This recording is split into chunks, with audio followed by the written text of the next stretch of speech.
Ahem.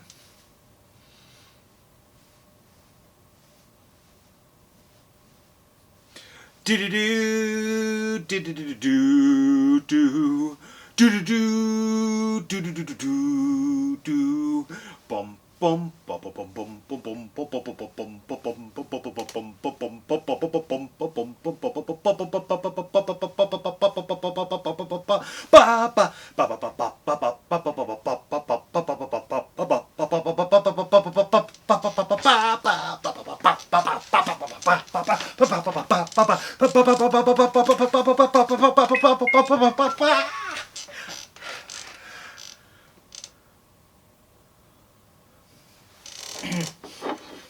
Welcome to Teacup for One.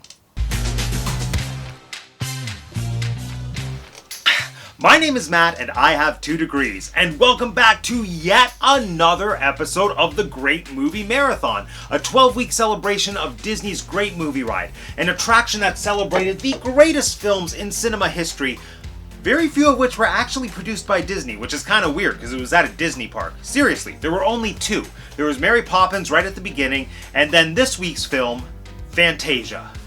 Take it away, tour guide Matt. Here's one of my favorite movie stars, Mickey Mouse, in one of his greatest roles, the Sorcerer's Apprentice in Fantasia. The Sorcerer's name in this sequence is Yensid, which is Disney, spelled backwards. Great Movie Ride fun fact. Now, Fantasia wasn't originally supposed to even be a part of the Great Movie Ride, and that's actually why its representation in the attraction is so short. Originally, that chunk of the ride was meant to be a part of the Wizard of Oz sequence. It was supposed to be the twister that transported your vehicle into that beautiful Munchkinland scene in Oz. My understanding is that legally, Disney only bought the rights to use like a certain length of time of the Wizard of Oz in the Great Movie Ride, and that quota was pretty well filled by the Munchkinland scene and the Emerald City scene. And that meant that they had this chunk of the ride that they were planning to be the twister that all of a sudden couldn't be the twister, but still had to be something involving wind and like the elements. And so they threw in the Sorcerer's Apprentice from Fantasia. And because of that one little like 20-second blip on the ride, we got to watch Disney's most pretentious movie this week. I think people are of 2 minds when it comes to this movie. They either regard it as one of Disney's masterpieces or as pretentious and overrated. And for me, I kind of fall right in the middle of those 2 camps. And so today, I thought it would be fun to rank all of the Fantasia sequences based on how pretentious they are. You might be thinking, Matt, how are you possibly going to score that? Well, I came up with a system. Ready? Here we go. First, I'm going to give each sequence a score out of 5 based on the musical selection alone. Is this something that I would enjoy listening to just on a car ride or while falling asleep, going for a walk, whatever? Do I like the music? Next is another score out of 5 purely based on the visuals. How beautiful do I think the animation is, or how gorgeous is the cinematography? But then here's the kicker. I can also award a pretension penalty of up to 5 negative points. Now, for the pretension penalty, that's really just me docking points based off of how pretentious I think any given animated sequence is. Suffice it to say, I know I'm a pretty pretentious person. I talk about Shakespeare, film theory, and everything on this channel, but, like, music isn't really my forte. Pun intended. And so, I think I'm a fairly decent judge of, like, objectively saying, is this too musically pretentious for my feeble pleb brain? Well, let's find out. Here we go. Let's rank all of the Fantasia sequences based on pretentiousness. Okay, so to kick things off, the movie opens with Toccata and Fugue in D minor by Bach. Now, music alone, I'm going to give this a 4 out of 5. Like, how can you not? The opening notes or chords, I told you I'm not musical. The opening chunk of that music is legendary. Do do do do do do do do do do do do. And then, okay, I really couldn't hum the rest of it for you, but you know, when you start off that strong, it doesn't really matter where anything else is going. Musically, solid 4 out of 5. And now in terms of visuals, I am also going to give it a 4 out of 5. And I know, you might be thinking, Matt, if you're basing all of this off of pretentiousness, like, the opening sequence is kind of as pretentious as they come. The conductor opens the movie by saying, there are 3 types of music in this program. One that tells a definite story. One that doesn't have a story but has definite images. And then the third type, the type that just is music for its own sake. It might conjure shapes or colors, and that is what this is going to be. And then it's very abstract. But what I find gorgeous about this sequence is actually one of my favorite things about this Fantasia film in general, is all of the beautifully shot shots of the orchestra. Just having all of those musicians and the instruments in silhouette against all the different colored backgrounds, like, it is stunning to look at. And they just take it one step further and really open the movie with this visual spectacular insofar as how they coordinate, like, the musical hits visually up against the instruments. Like, there's this one shot that I love when, I think it's a brass section or maybe they're French horns or something. There's like 3 instruments next to each other, and when they're playing, an actual light like illuminates the instrument to go against the music, and that to me is so visually exciting, and I'm in love with it. However, I am going to give this sequence a pretension penalty of -2. And that's purely because of the animated sequence. Like, I am completely sold when they are showing music as this ethereal thing that, like, maybe doesn't always have some kind of visual component to it, but I think that plays so much better when you're using the musicians, as opposed to taking me to this very abstract animated landscape where, like, a bunch of lines are dancing in the sky. So, like, mild pretension penalty just for the animated sequence, because it was taking me away from the pretentious stuff that I actually really like. This is a very biased list. Moving on. Alright, next in the program is the Nutcracker Suite, and right away, no question, for music alone, I am giving this sequence a solid 5 out of 5. It's Tchaikovsky. I love Tchaikovsky. I'm kind of a basic bleep like that, you know? For the animation and the visuals, this is, like, undeniably one of the most gorgeous visual sequences in Fantasia. I can't ignore that, so I am giving it a solid 4 out of 5. The way that they bring nature to life is absolutely stunning, and they're even animating ballet into it, so that combination of the art of ballet into the art of animation, not the resort, but the actual art, oh, beautiful. However, I'm negating all of that with a pretension penalty of -4. And you know why? Because it's the Nutcracker Suite, and there is not a nutcracker to be seen. There is nothing to do with Christmas. I feel like they went into animating this sequence with the mandate of, let's just think outside the box and not do anything that has to do with Christmas or the Nutcracker. And there are so many missed opportunities in the history of Disney filmmaking for Disney to adapt the Nutcracker. I just want a Disney animated Nutcracker film. They missed the boat with this sequence, and instead of giving me, like, adorable dancing sugar plum fairies and nutcrackers and candy, they gave me racist dancing mushrooms. And then, like, decades later, they could have given me another Nutcracker movie, but they made that awful Keira Knightley thing, so bleh. How dare you speak to your queen that way! I think what I'm saying here is, this sequence annoys me, because it just shows me how beautiful an animated Disney Nutcracker movie could be if they weren't too scared to embrace the franchise and just give me dancing candy. Next in the program we have, like, obviously the most famous part of all of Fantasia. It's on the cover art. It has kind of cemented itself as Mickey Mouse's go-to classic look, The Sorcerer's Apprentice, based on, I think the piece is originally called The Sorcerer's Apprentice by Dukas. For music, I am giving The Sorcerer's Apprentice a solid 4 out of 5.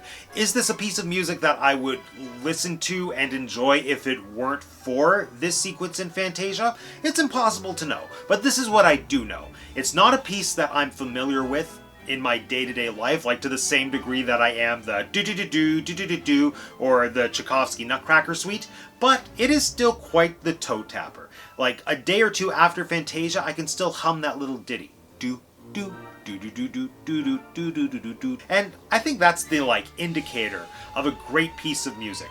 Whether or not it's classical, pop, whatever. If you can hum it or remember it a couple days after, it had an effect.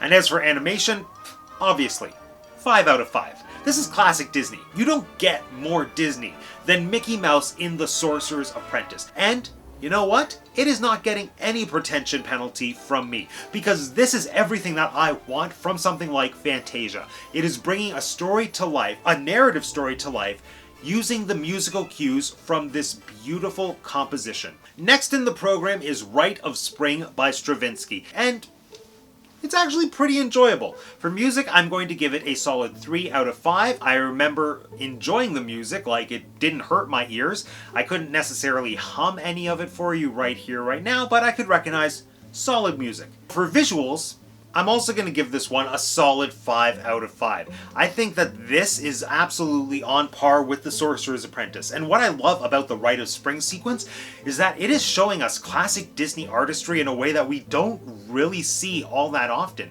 It's not as fantastical or stylized, but we get to see those artists at work for something that's much more scientific and like grounded in reality. Like seeing Disney animators bringing dinosaurs to life without cutifying them is beautiful. And I'm giving this a pretentious penalty of 0. And here is my logic. Yes, we do have a lot of those abstract shapes and colors similar to the more pretentious animated sequence from the Bach number in the opening that kind of annoyed me.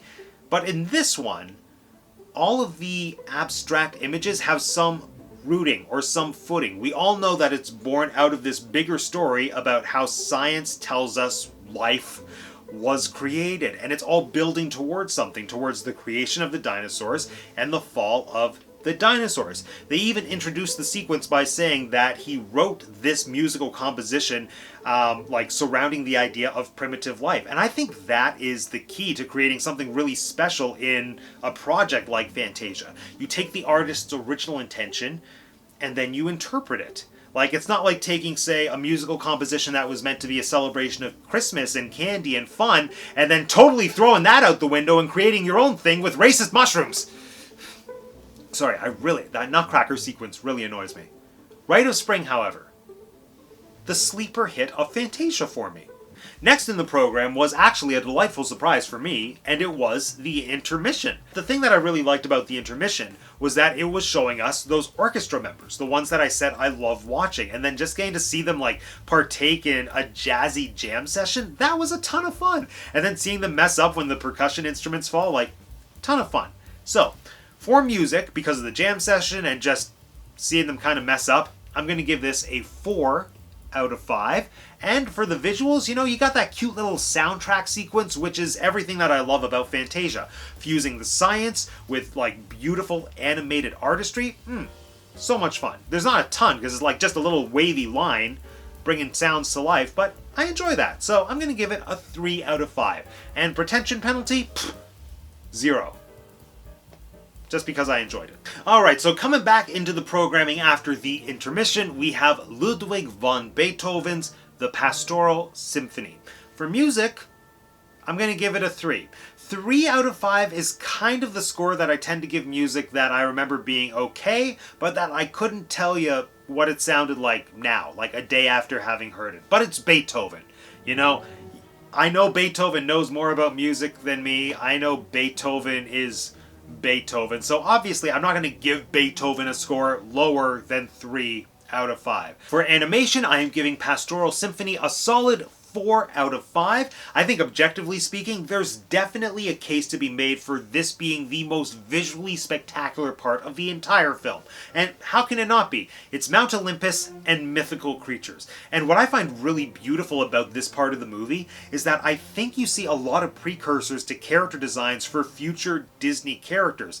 Like in some of the centaurs or the fawns or whoever the pretty half-animal, half-lady creatures are. Like, I think you see seeds of future Disney princesses and mermaids, and even with how they handle and design the gods, I think a lot of that went on to inspire Hercules. And the animation for the gods and their, like, specific specialty or department was, bar none, my favorite part of this sequence. They didn't last very long. Like, all the gods were just little visual cameos, and that was what kept me watching this sequence, because I kind of thought it was otherwise very boring.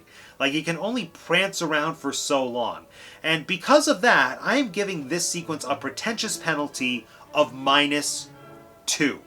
Next in the program, we have Dance of the Hours by Ponchielli, and for music, 4 out of 5. How can you not fall in love with this piece? Do-do-do-do, do-do-do-do, do-do-do-do, do-do-do-do. Like, it's the Camp Granada song. It's, classic. And for animation, 5 out of 5. This is so much fun. This is a fully realized sequence for what I personally want all of Fantasia to be. It's doing honor to the original composition, but it's bringing life to it and breathing life into it with classic Disney character and charm. This sequence is everything that I want in terms of good music, excellent character design, and impeccable visualization. I am going to give it a pretentious penalty of 0.5. The only reason being that before this sequence started, they prefaced it by saying that each animal represented a different time of day, and I get that that was kind of trying to go hand in hand with the intention of the original piece, but let's just call a spade a spade. This is the sequence where you get to see ballet dancing animals. And last, and well, who knows, maybe least, we have the grand finale of Fantasia, which is a mashup of Night on Bald Mountain and Ave Maria.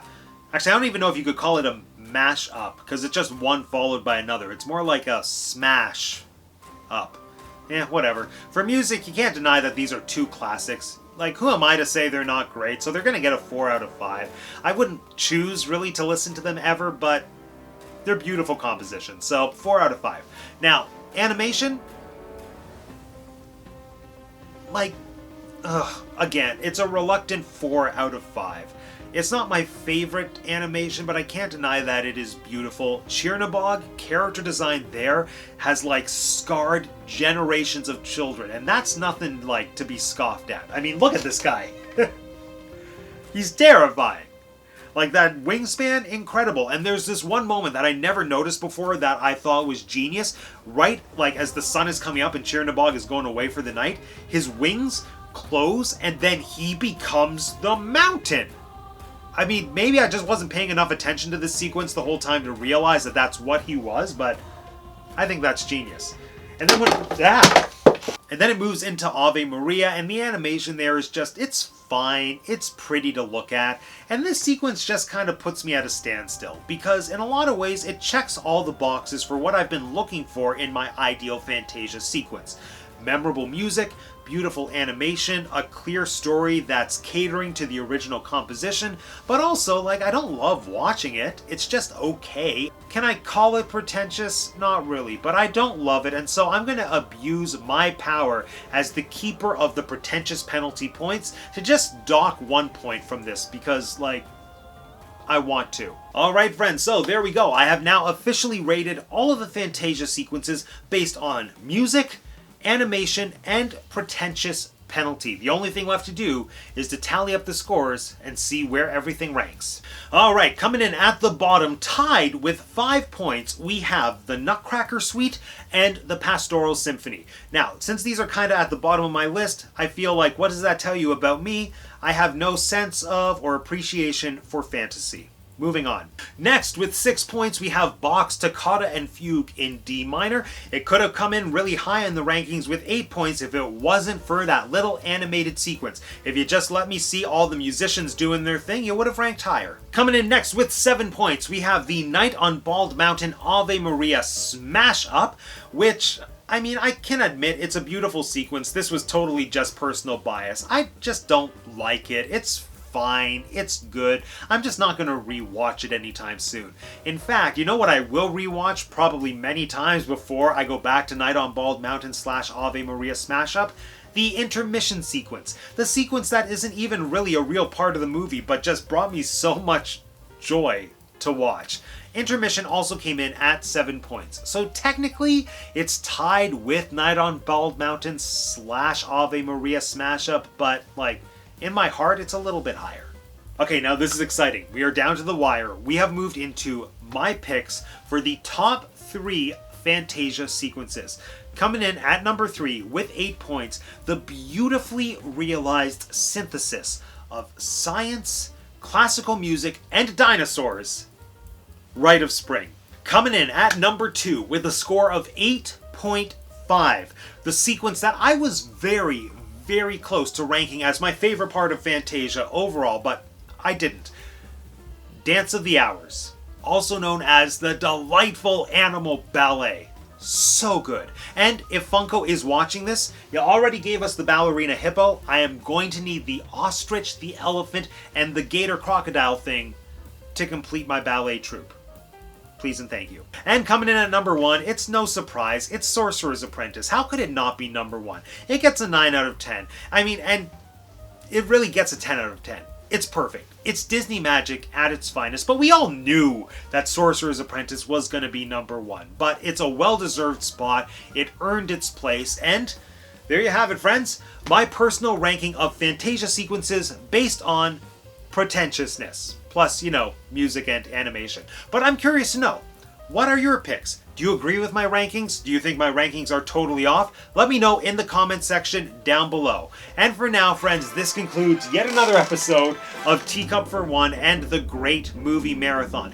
And make sure you tune in next week for the grand finale. We have finally made it to the greatest film of all time. Next week will be The Wizard of Oz. And if you want to be the first to know when that video lands, or just when I upload videos in general about Disney, Shakespeare, movies, Funkos, or cats, make sure you're subscribed to the channel so you don't miss out. If you haven't subscribed, you got another chance coming right now. It is super easy. All you have to do is click on my face.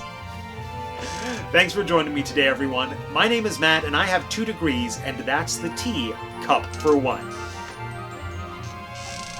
Go away.